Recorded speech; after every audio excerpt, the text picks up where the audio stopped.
Welcome to the third edition of the college basketball Bracketology predictions.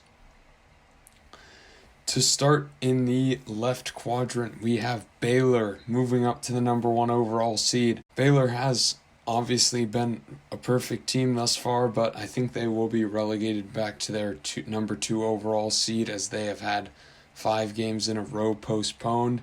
And Gonzaga is coming off a win off BYU, of course, so I think next week Gonzaga will probably be up here, but for now, Baylor's put up a great resume. Colorado is coming off a win over Arizona and Oregon State. They're up to the 8 seed here. They did drop a few since the last Bracketology, so they're down a couple seeds, but Colorado at the 8. LSU's at the 9. They're playing a good SEC season. Iowa at the 5. Has also put up a good season in the Big Ten. Just dropped one to Indiana, but overall, they're having a good season to be at the 5 seed. Then we've got Texas. They just dropped one to Oklahoma State, as well as Baylor, and they were the 2 seed, but now down to the 4 seed. Moving on to the other side, we've got Gonzaga as the number 2 overall seed. They'll probably be back to the number 1 in next week, but we'll let Baylor have their reign just for this one. Then we've got Arkansas putting together a good season in the SEC, and they are solidly in the tournament.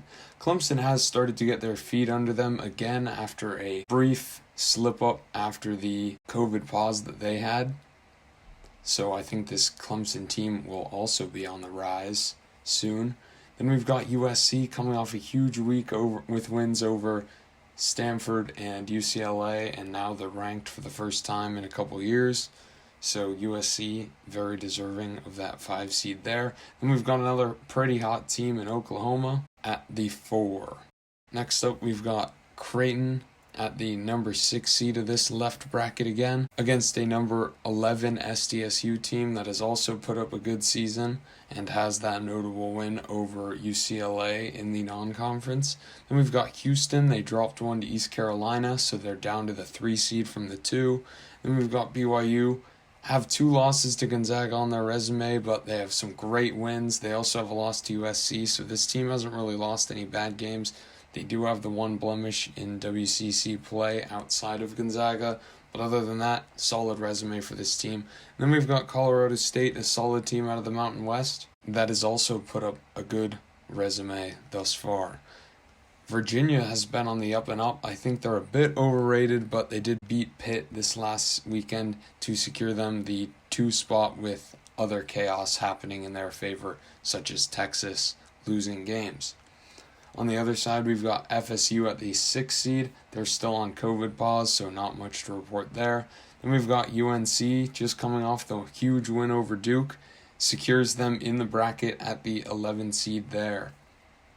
Missouri has a huge win over Alabama, one of the better 3 seeds here, almost getting on to 2 seed if maybe Virginia could drop a game or something, but for now they remain here at the 3 spot, same spot as they were last time we updated the bracket. Then we've got the 7-10 matchup of Xavier and St. Bonaventure. Xavier is also on COVID pause, so we won't talk about them much. Then we've got St. Bonaventure, who just dropped one to St. Louis, but is still in the driver's seat for the A-10 as long as they avoid another blemish. Next up, we've got the ultra-hot Illinois team that has wins over Indiana. That one was close, but they also rallied to get a win over Wisconsin this weekend, so they're up to the 2 seed there. Moving on to the bottom half of the bracket on the left side, we've got a new 1 seed here, Ohio State, by virtue of Villanova losing. Ohio State has put together a great season in the Big Ten, and besides Michigan, they could probably win the conference. Oklahoma State also has come up big as of late, winning over Texas, but they did lose to Kansas, which set them down another seed, so could have been the 7, but they're here at the 8.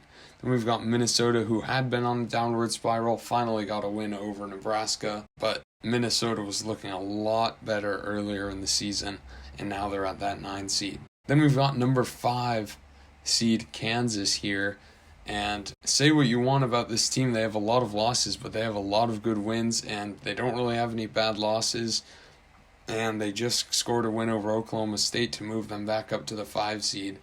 And that Kansas team will be playing the winner of Stanford and Loyola Chicago. Stanford obviously lost to USC last week but beat Cal twice.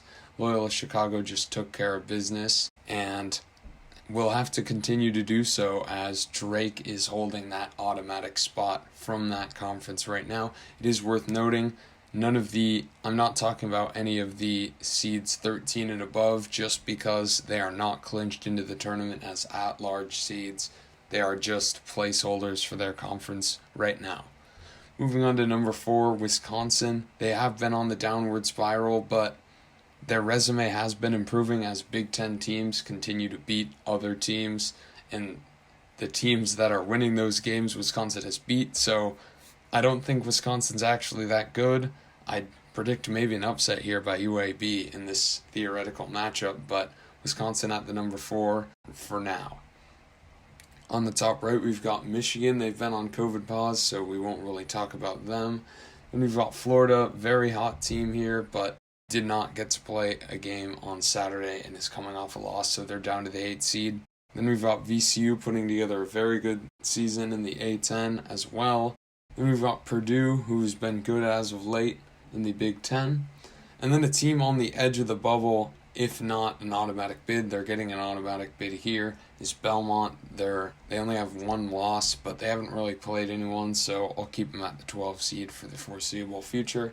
We've got Texas Tech here at the 4 seed, and some of you may be saying this is low, but they're one of the better 4 seeds here, and they could get a huge win tomorrow, and if they are able to over West Virginia, that would help their cause and almost certainly propel them to a 3 seed, as West Virginia, which we'll get to, is at the 3 seed right now.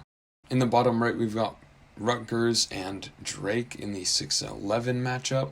Rutgers has come alive as of late, beating Minnesota at home, and Drake just suffered their first loss. I had them at either the 10 or the 9 line, but then they lost, so it dropped them back to the 11, where I knew they should have belonged. Then we've got number 3, West Virginia. This team is coming hot as of late, and I think they probably will beat Texas Tech tomorrow, but this isn't a predictions video. This is a bracketology video. So West Virginia, 3 seed. Then we've got number 7, Louisville against number 10, Indiana. Indiana is a dangerous team here. They play a lot of Big Ten tough competition down to the wire and could have won a lot of great games that they came on the short end of the stick from.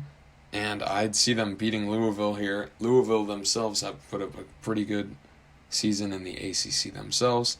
Alabama obviously just suffered the loss to Missouri, but they built up their resume pretty good, so they stay at the 2 seed. On the right, we've got number 6, Virginia Tech, who has just had a solid season in the ACC, and then we've got them against a 11 seed combo of Boise State, who is on free fall after losing to Nevada twice, a team that's not even close to the bubble, and then St. John's, who is the exact opposite, on the up and up here, coming off wins over Villanova, and a huge one this weekend in Big East play.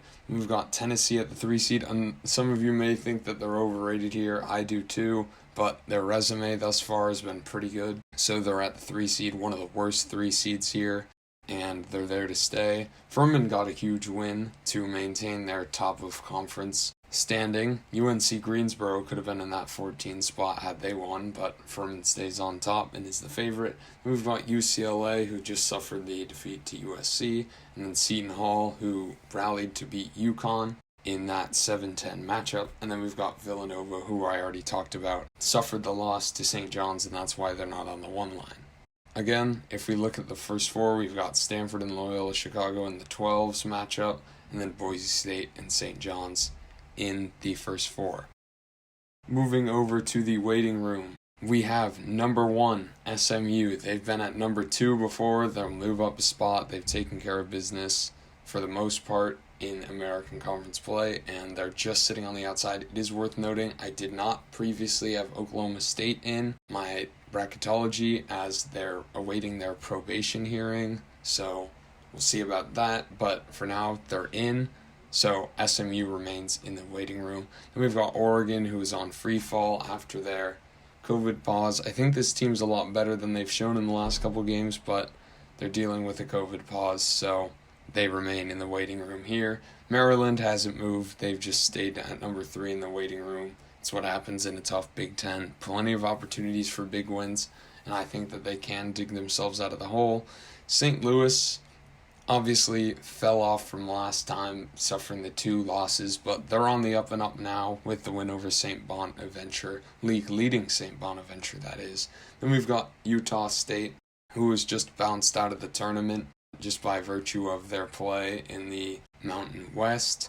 Then we've got UConn at the 6, just lost to Seton Hall, could have been in the tournament otherwise. Syracuse also on the short end of the stick this weekend, that's why they're here. Georgia Tech is another team like SMU and Maryland that has been in this waiting room the whole time and has never gotten in. So Georgia Tech still waiting and falling in the waiting room. Thank you for watching. Please be sure to like and subscribe and comment your predictions below.